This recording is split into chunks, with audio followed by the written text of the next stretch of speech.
Bom dia, pessoal do segundo ano. Então, hoje a nossa aula 4 vai ser sobre a regra de Cramer, tá? Antes de começar o desenvolvimento da regra, a gente precisa ter conhecimento dessas representações aqui, como que a gente escreve, tá? Então, aqui, ó, foi dado um sistema 2 por 2, tá? Ou sejam, duas equações e duas incógnitas, tá? Como que eu faço a matriz dos coeficientes? Quando for solicitado a matriz dos coeficientes, vocês vão copiar os coeficientes das incógnitas, ó.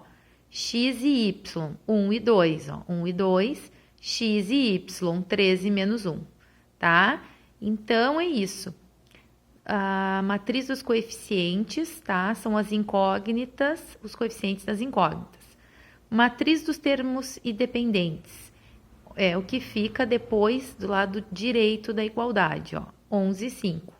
Matriz B, matriz dos termos independentes. E aqui a nossa representação matricial, que é a matriz dos coeficientes vezes a matriz das incógnitas x e y, igual à matriz dos coeficientes, certo? Aqui nós temos um sistema 3x3, ou seja, 3 equações e 3 incógnitas. A mesma coisa, matriz dos coeficientes, coeficientes de cada incógnita, ó, 1, menos 2 e 1, 2, 1 e 1, menos 5, 13 e menos 7. Matriz dos termos dependentes, nesse caso 0, 6 e menos 5, e aqui a representação matricial, tá? Então, agora, a gente vai ver o desenvolvimento, certo? Então, a regra de Cramer está nas páginas 43 e 44. Vamos começar com um exemplo. Foi dado para vocês um sistema linear 3x3, tá? Por que eu vou fazer o exemplo um 3x3? Porque assim, ó, quando for um sistema 2x2, vocês podem também resolver pela regra de Cramer, mas o método que vocês já conhecem para sistemas 2x2 funciona, que é o método da adição e o método da substituição, tá? Quando vai ficando o sistema maior, aí é mais conveniente usar a regra de Cramer. Como que a gente vai fazer, então, a solução, achar os valores de x, y e z neste sistema? Então, eu fiz um passo a passo, tá? Primeiro passo, ó, calcular o determinante da matriz dos coeficientes. Então, nós vamos pegar os coeficientes, ó, 1, menos 2 e 1, 2, 1 e 1, menos 5, 13 e 7, e anotar aqui, ó, o determinante da matriz dos coeficientes. Para resolver, eu usei a regra de Sarros. Então, eu copiei a primeira e a segunda coluna novamente, tá? E em rosa estão as minhas diagonais principais e em verde as diagonais secundárias, ó. 1 vezes 1 vezes menos 7, menos 7. Menos 2 vezes 1, menos 5, mais 10. 1 vezes 2 vezes 3, 6. Secundária, menos 2 vezes 2 vezes menos 7, vai ficar 28. Positivo, mas aqui eu já coloquei, já troquei sinal, ó. A secundária tem que trocar, então ficou 28 negativo, tá? E 1 vezes 1 vezes 3 dá 3 positivo, trocando sinal, 3 negativo. E 1 vezes 1 vezes menos 5 dá menos 5, trocando sinal, mais 5, tá? Então, quando a gente resolver, vai ficar com menos 17, tá? Guarda essa informação. Segundo passo, nós vamos calcular dx, dy e dz. Como que se faz dx, dy e dz? Então, vou mostrar agora para vocês. Dx, eu pego a mesmo determinante que eu tinha aqui, ó, da matriz dos coeficientes, e na coluna x, porque a primeira é a coluna dos valores de x, né? Eu troco essa coluna pelos termos independentes que estão lá no meu sistema, ó. 0, 6 e menos 5. Foi o que eu fiz aqui, ó. Troquei por 0, 6 e menos 5. Estes aqui se mantiveram os mesmos, tá, pessoal? Então, o que a gente faz agora? Usa a regra de Sarrus, ó. Copia as primeira e segunda coluna, normal, e resolve diagonal principal e menos a diagonal secundária. Se quiserem, já que como eu fiz, trocando o sinal aqui direto, não tem problema. Achamos menos 51, tá? Agora vamos fazer dy. O que é dy? Peguei o determinante da matriz dos coeficientes e troquei a coluna y, ou seja, a segunda coluna, pelos termos independentes, tá? Então, o que a gente fez aqui? Manteve, só troca a segunda, tira e substitui pelos termos dependentes do sistema, resolve pela regra de Sarros da mesma forma, diagonais principais, menos diagonais secundárias, e vamos achar menos 17, ok? E agora, por último, dz, a mesma coisa. Peguei a matriz dos coeficientes, ó, o determinante da matriz dos coeficientes, e troquei o quê? A coluna z pelos termos independentes, tá? Vocês viram que eu coloquei em rosa as que eu troquei. Sempre vai ser assim, sempre será assim, tá? Aí a gente vai resolver, ó, da mesma forma dos outros. Diagonal principal, ó, aqui eu até não marquei, mas ó, as diagonais principais menos as diagonais secundárias, que a gente já sabe quais são, ó. Tá? E vai dar 17. Calculando dx, dy e dz, nós vamos então para o último e final passo, tá? Terceiro passo. Achar o valor de x, y e z. Como que a gente faz isso?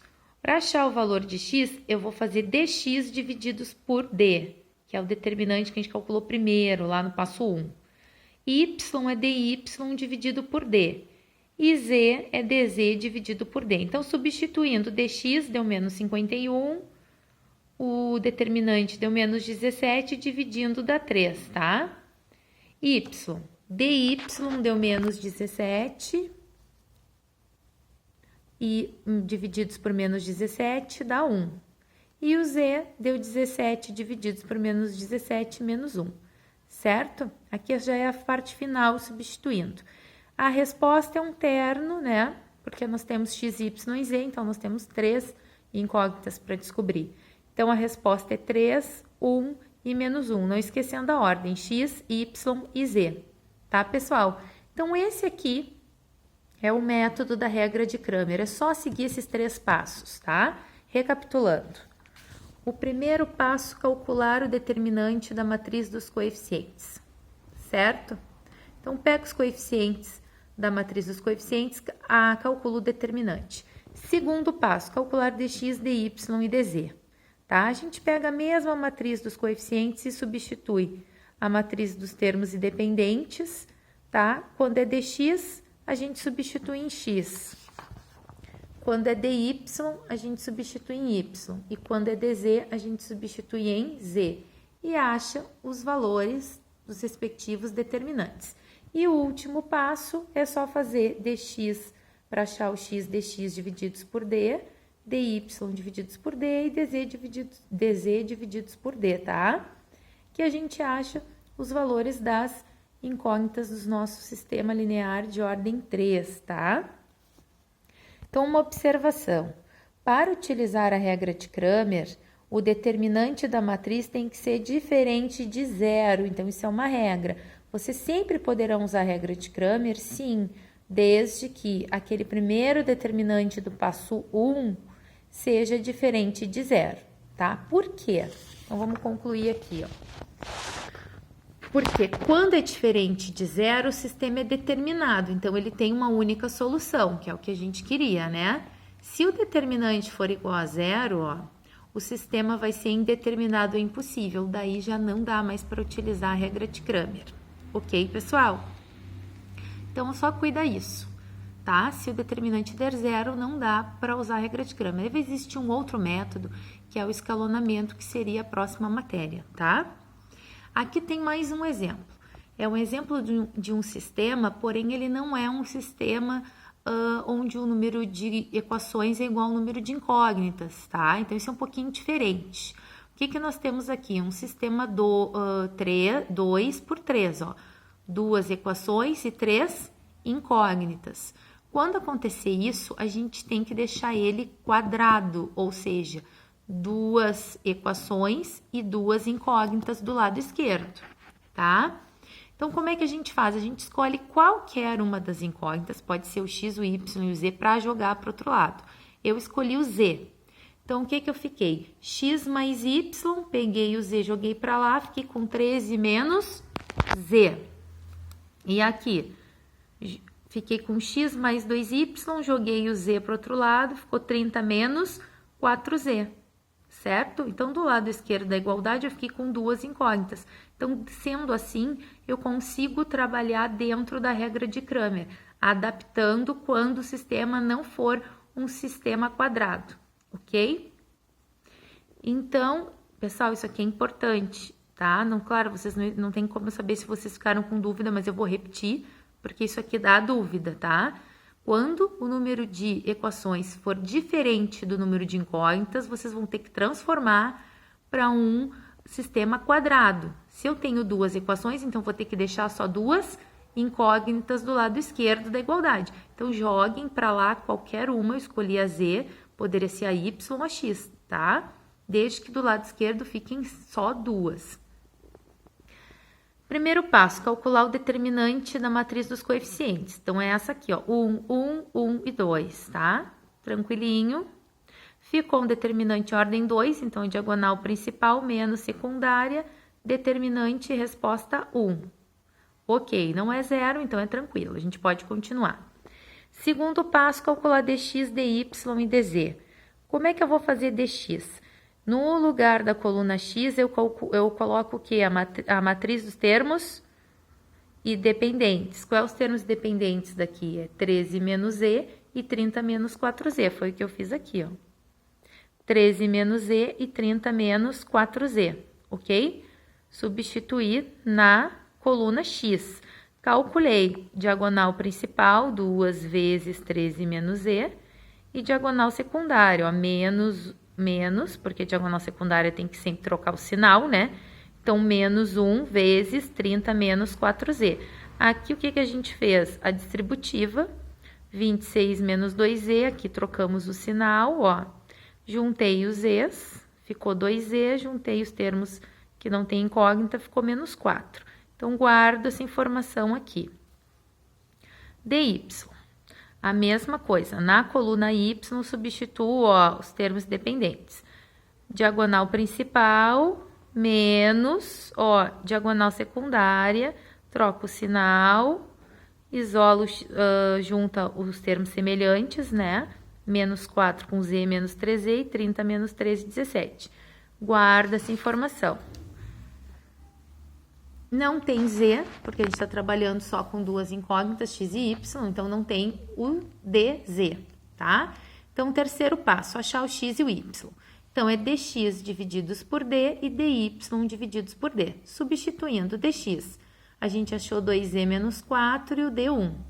Dividindo por 1, ficou 2z menos 4. dy, achamos menos 3z mais 17, d divididos por 1, ficamos com menos 3z mais 17. Então, como é que a gente escreve a resposta final? A gente vai colocar aqui no lugar de x, que a gente achou, ó, 2z menos 4, de y menos 3z mais 17 e o z, tá? Se vocês isolaram outra incógnita, jogaram lá no início, em vez de z para o outro lado, jogaram x, vai ficar tudo em função de x. Se vocês jogarem para o outro lado y, vai ficar tudo em função de y, tá? É uma resposta dependente, ó. Dependendo do valor de z, eu vou ter o meu x e meu y aqui, ó. Então, ficamos com funções dependentes de z nesse caso.